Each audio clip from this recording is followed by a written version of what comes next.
4টি পদক্ষেপ নিলেই হবে জাতীয় পরিচয়পত্রে ভুল সংশোধন।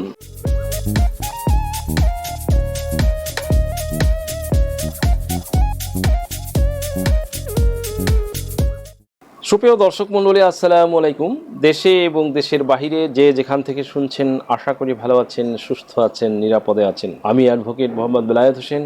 আমার আইন বিষয়ক চ্যানেল লিগ্যাল নলেজে আপনাদের সবাইকে জানাই সুস্বাগতম। ভিউয়ার্স, লিগ্যাল নলেজের ধারাবাহিক আলোচনায় আজকে যে টপিকটি নিয়ে আলোচনা করব তা আপনাদের জন্য খুবই দুর্দান্ত এবং ইনফরমেটিভ হতে চলেছে। সো ভিডিওটি স্ক্রিপ্টেড না করে সম্পূর্ণটি দেখার জন্য রিকোয়েস্ট করছি।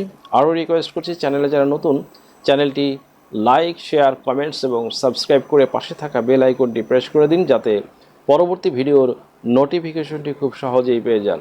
সো আর সময় নষ্ট না করে মূল আলোচনায় চলে যাই। Let's gets starting. বর্তমানে এনআইডি বা জাতীয় পরিচয়পত্রে ভুল হওয়া যেন একটি স্বাভাবিক ব্যাপার। কারো নিজের নাম ভুল, বয়স ভুল, পিতামাতার নাম ভুল, ঠিকানা ভুল, কিংবা কারো ক্ষেত্রে দেখা গেল কোনো সার্টিফিকেট না থাকা সত্ত্বেও এনআইডিতে ভুলক্রমে সংযুক্ত হয়ে গেছে। কারো ক্ষেত্রে ভুল করে বিবাহিত কিংবা অবিবাহিত সংযুক্ত হয়ে গেছে। এক কথায় মেনি টাইপ অফ কনফ্লিকশন, অনেক ধরনের জটিলতা। এক্ষেত্রে আপনার করণীয় কি কি উপায় অবলম্বন করে আপনি এই সমস্যা থেকে উত্তরণ ঘটাবেন, আসুন একটি ভিডিওর মাধ্যমে আপনাদের ক্লিয়ার করে দিচ্ছি। ফার্স্ট অফ অল, স্বভাবতই আপনারা এসব ভুল সংশোধন করতে উপজেলা নির্বাচন অফিসে যাবেন অথবা আগারগাঁও নির্বাচন অফিসে যাবেন। বেশিরভাগ মানুষ কিন্তু এই কাজটি করে থাকেন। তারা কিন্তু তখন কাজটি রিসিভ করেন না, কারণ পুরো সিস্টেমটাই কিন্তু এখন অনলাইন বেজ হয়ে গেছে। সুপ্রিয় দর্শক মণ্ডলী, এক্ষেত্রে অনলাইনে আবেদন করতে গেলে বিপত্তিটা ঘটে তখনই যখন কারো কাছে কোনো ডকুমেন্টস থাকে না। যেসব ডকুমেন্টস প্রয়োজন হয় তা হলো birth certificate, admit card, marksheet, passport. এই 3 ধরনের সরকারি ডকুমেন্টসের প্রয়োজন হয়। দ্যাট মিন্স এইসব ডকুমেন্টস আপনার সংগ্রহ করে রাখতে হবে, এর প্রয়োজন হবে।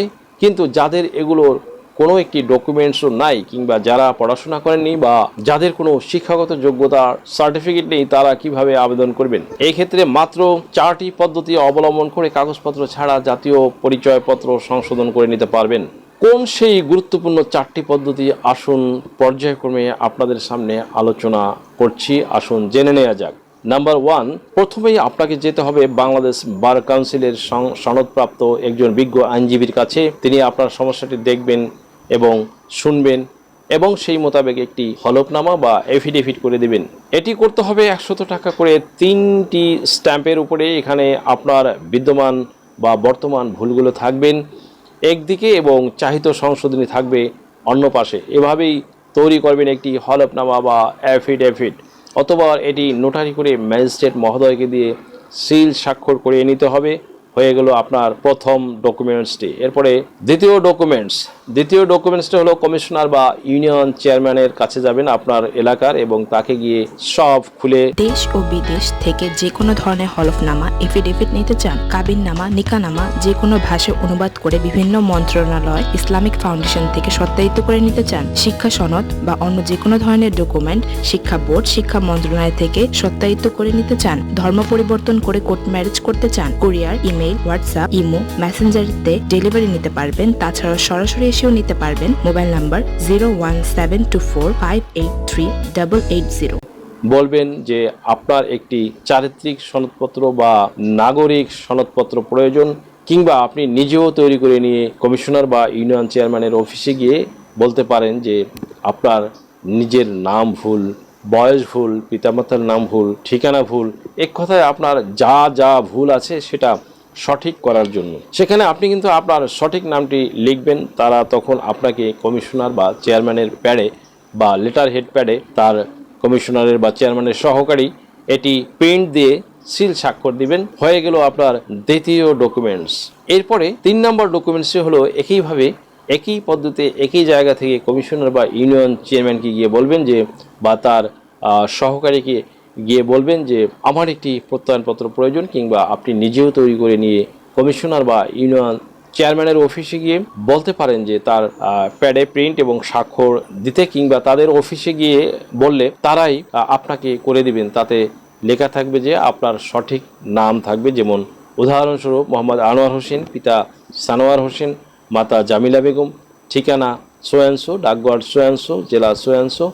তাহার প্রকৃত নাম এবং মোহাম্মদ আনোয়ার হোসেন, ভুলক্রমে তাহার জাতীয় পরিচয়পত্রে মনোয়ার হোসেন লিপিবদ্ধ হয়েছে। আরও কিছু লেখার প্রয়োজন হলে আপনি আপনার প্রয়োজন মতো লিখে কমিশনার বা ইউনিয়ন চেয়ারম্যানের স্বাক্ষর নিয়ে নেবেন, হয়ে যাবে আপনার তৃতীয় ডকুমেন্টসটি। সুপ্রিয় দর্শক মণ্ডলী, এরপরে আলোচনা করব সর্বশেষ এবং চতুর্থ ডকুমেন্টসটি নিয়ে। সম্পূর্ণ বা আংশিক নাম ভুল হলে সেক্ষেত্রে আপনাকে একইভাবে একই জায়গা থেকে কমিশনার বা ইউনিয়ন চেয়ারম্যান কার্যালয়ে গিয়ে বলবেন যে আমার একটি প্রত্যয়নপত্র প্রয়োজন। তবে এই প্রত্যয়নপত্রটি কিন্তু বন্ধুরা একটু ব্যতিক্রম ধরনের হবে। বলতে পারেন সেটা আবার তাহলে কি? সেটা হলো সেম পারসন প্রত্যয়নপত্র বা একই ব্যক্তি প্রত্যয়নপত্র। দ্যাট মিন্স একই ব্যক্তি ভিন্ন ভিন্ন ডকুমেন্টস নামের ভিন্ন ভিন্ন ভুল থাকলে, বিভিন্ন ডকুমেন্টসে বিভিন্ন রকমের নাম থাকলে, অর্থাৎ স্পেলিংয়ে মিস্টেক থাকলে আপনার নামের বা আপনার পিতার নামের বা আপনার মাতার নামের থাকতে পারে। এই ক্ষেত্রে এই ধরনের প্রত্যয়নপত্র করতে হবে। কাউন্সিলর মহোদয়ের লেটার হেড প্যাডে প্রিন্ট এবং স্বাক্ষর নিতে হবে, কিংবা তাদের অফিসে গিয়ে বললে তারাই আপনাকে করে দিবেন। আরও কিছু লেখার প্রয়োজন হলে লিখে সিল স্বাক্ষর দেবে। এভাবে হয়ে যাবে আপনার সর্বশেষ এবং চতুর্থ ডকুমেন্টসটি। এইগুলো নিয়ে এই হলফনামা এবং এই প্রত্যয়নপত্র অথবা জন্ম নিবন্ধন, আপনার কাছে যা যা ডকুমেন্টস প্রয়োজনীয় শর্টস ডকুমেন্টস থাকবে সেগুলো নিয়ে আপনি অনলাইনে আবেদন করবেন। একটি কম্পিউটার দোকানে যেয়ে আবেদন করতে পারেন, অথবা কোনো নির্বাচন অফিসে গিয়েও আবেদন করতে পারেন, অথবা আপনি এই 4টি ডকুমেন্টস নিয়ে অনলাইনে আবেদন করবেন। যদি আপনাদের সমস্যা হয়, না পারেন, তাহলে আমাদের সাথে স্ক্রিনে দেওয়া নাম্বারে যোগাযোগ করবেন। হলফনামা বা এফিডেভিট করে আমরা আবেদনও করে দিতে পারবো। সুপ্রিয় দর্শক মণ্ডলী, আশা করি ভিডিওটি থেকে সামান্যতম হলেও উপকৃত হয়েছেন। যদি ভিডিওটি আপনাদের সামান্যতম উপকার আসে তাহলে রিকোয়েস্ট করব চ্যানেলটি লাইক, শেয়ার, কমেন্টস এবং সাবস্ক্রাইব করে পাশে থাকা বেল আইকনটি প্রেস করে দিন, যাতে পরবর্তী ভিডিওর নোটিফিকেশনটি খুব সহজেই পেয়ে যান। আজকের মতো এখানেই শেষ করছি। দেখা হবে অন্য কোনো দিন, অন্য কোনো ভিডিওতে, অন্য কোনো আইনি কন্টেন্ট নিয়ে। সেই পর্যন্ত সকলে ভালো থাকুন, সুস্থ থাকুন, নিরাপদে থাকুন। আবারও সবাইকে ধন্যবাদ জানিয়ে এখানেই শেষ করছি। আল্লাহ হাফেজ। দেশ ও বিদেশ থেকে যে কোনো ধরনের হলফনামা, এফিডেভিট নিতে চান, কাবিননামা, নিকানামা যে কোনো ভাষায় অনুবাদ করে বিভিন্ন মন্ত্রণালয়, ইসলামিক ফাউন্ডেশন থেকে সত্যায়িত করে নিতে চান, শিক্ষা সনদ বা অন্য যে কোনো ধরনের ডকুমেন্ট শিক্ষা বোর্ড, শিক্ষা মন্ত্রণালয় থেকে সত্যায়িত করে নিতে চান, ধর্ম পরিবর্তন করে কোর্ট ম্যারেজ করতে চান, কুরিয়ার, ইমেইল, হোয়াটসঅ্যাপ, ইমো, মেসেঞ্জারিতে ডেলিভারি নিতে পারবেন। তাছাড়াও সরাসরি এসেও নিতে পারবেন। Mobile number 01724583880।